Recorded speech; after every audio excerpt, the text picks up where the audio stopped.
Oh my goodness. Well, good morning, everyone. I have to say thank God. I feel better today. Yesterday was some residual from some of that antibiotics. I was just spinning. I couldn't even function. But today is feeling better. So, yeah, I feel a bit more human today. Okay, still dealing with the whatever's going on with the incision. But at least I'm feeling like I can, function without, because yesterday I was just to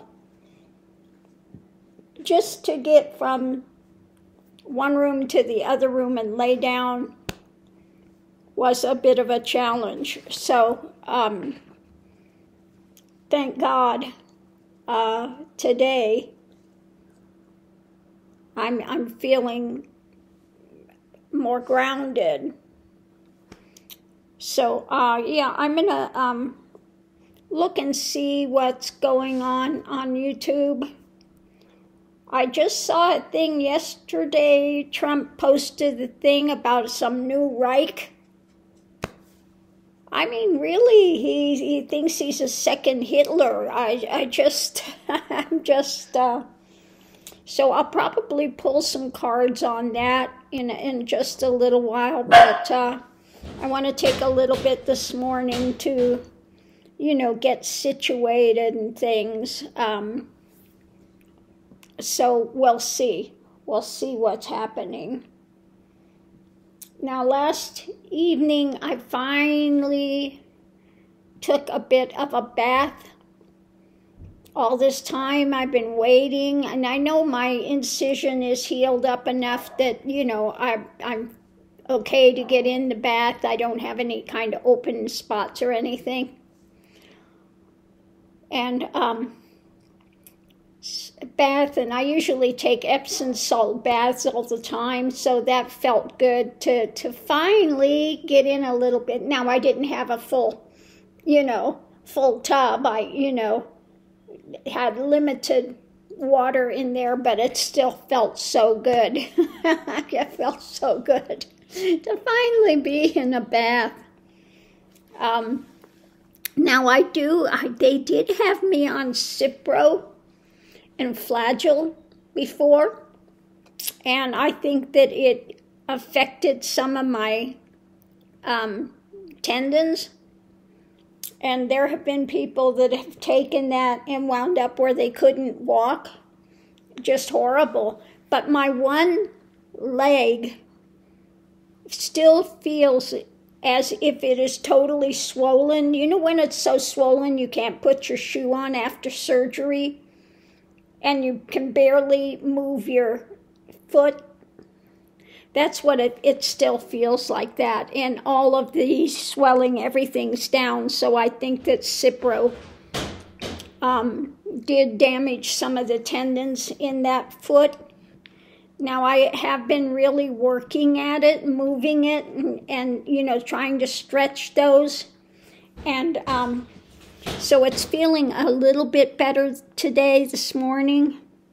But yeah, that one side, I was really having some difficulties with it. I'm just feeling like it was still really swollen and difficulty moving it, but I'm really working with it, massaging it and working those tendons, so it does feel like it's loosening up a bit. But yeah, after, of course, I was on this Cipro, and I was really having difficulties with it, but it was more, again, cognitive things, just being so dizzy and inability to really function and cognize and feel grounded. It was really not good. And then afterwards, then I see all these huge warnings about Cipro now and Flagyl, that a lot of people wound up where they couldn't walk. It affects the tendons in the body as well as a lot of other things. It's got a big black label warning on it. And so why they're continuing to give it out to people, I don't know, because there are a lot of horror stories on there about using Cipro and the consequences of it. One of them was a doctor, and he took it, and he wound up in a wheelchair for quite some time because of Cipro. So, if your doctor wants to give you Cipro or any of those class of drugs, and they're giving it out for like sinus infections and, UTIs and all sorts of things, and it's really one that needs to be looked at before you take it. Talk to your doctor about a different class of drugs. Look it up for yourself, Cipro, complications, and it's absolutely terrifying, really. I have to say it that way, what you find out about Cipro and that class of drugs. Just how horrible people are being affected by it. So why they're giving them out, I don't know. But I know how it affected me, and it was not good. So the puppies are wrestling over there. They're out there having a good time. Yep. So this morning I actually felt well enough to go out, and the puppies went with me. Now they didn't go they wanted to go in the Prius, of course, because that's their home away from home. They love it, but I can't lift Mickey, okay? He's too heavy for me to lift in there. So it took some convincing, but I did get them convinced to go in the Camry in the puppy seat. So he's able to get in the car there by himself. So he got up there, and we went out, and I went to Jack in the Box and had a breakfast jack, and then went through the Dutch Brothers and got a goodie, and they got to have a pup lid. Now, they don't get a whole pup cup. That's too much sugar for them, but they get a little lid and just a little whipped cream on the lid, and so they shared that, so they enjoyed that, and then they came home and shared my breakfast jack with me. I get about 2/3, and they get the other third of my sandwich. So we had breakfast jack together, and they got to have a goodie.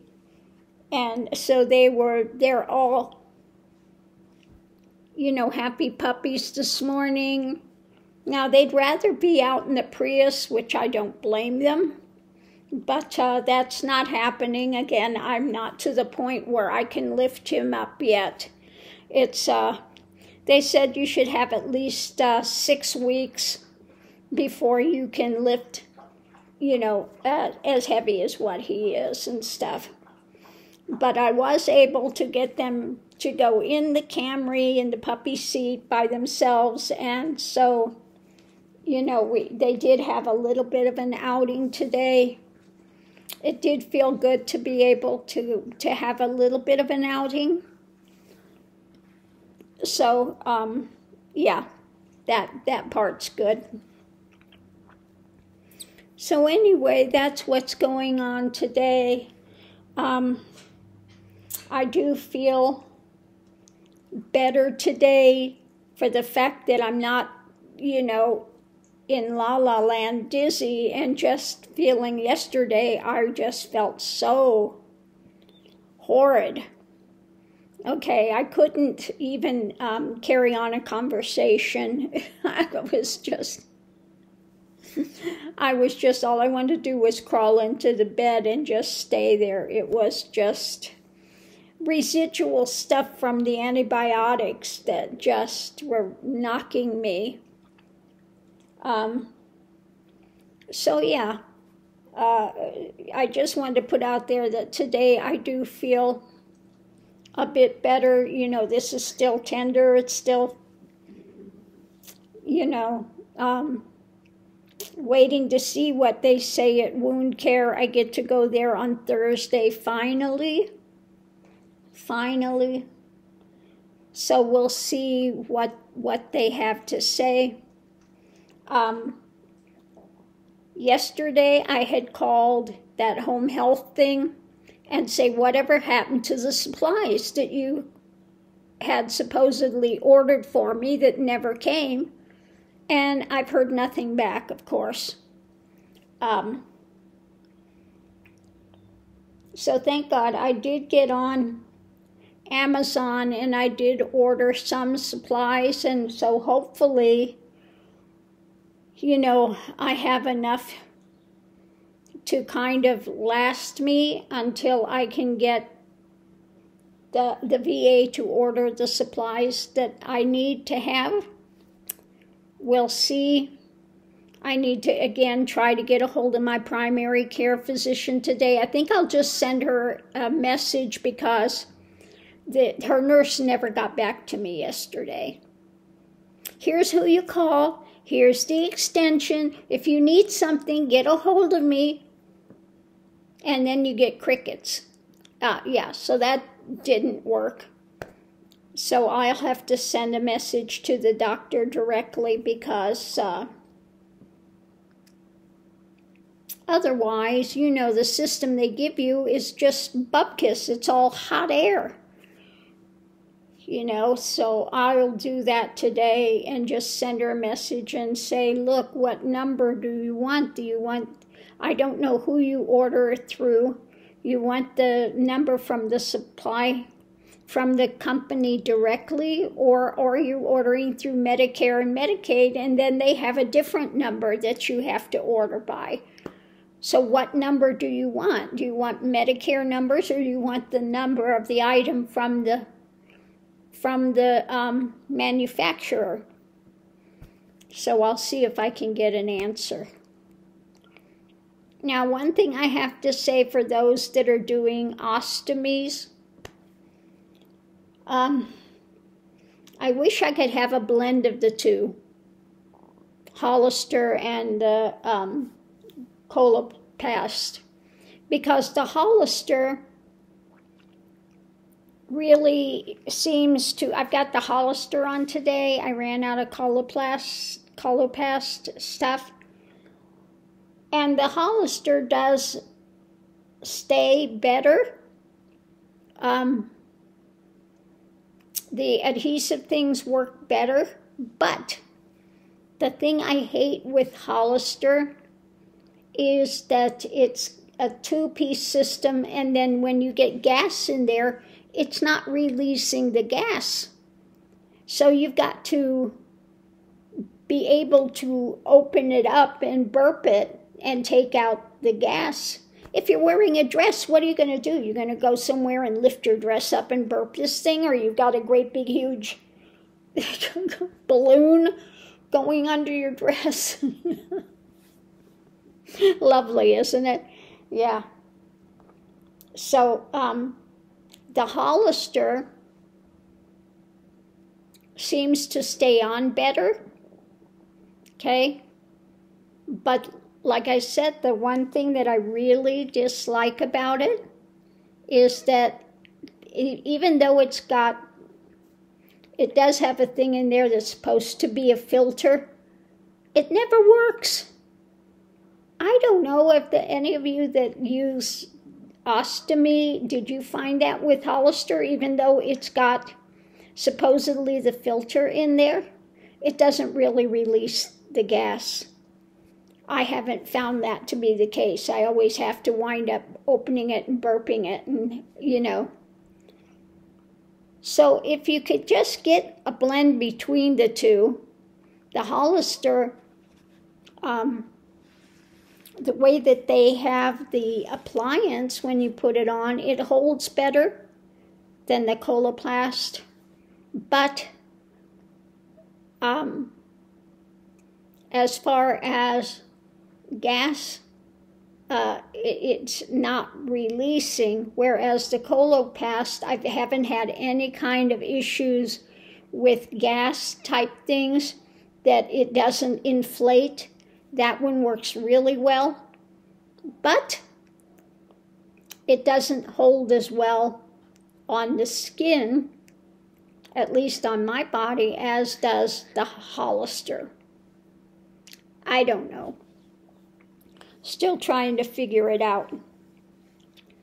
So anyway, on that note, I'm going to leave that here, and we'll see you online.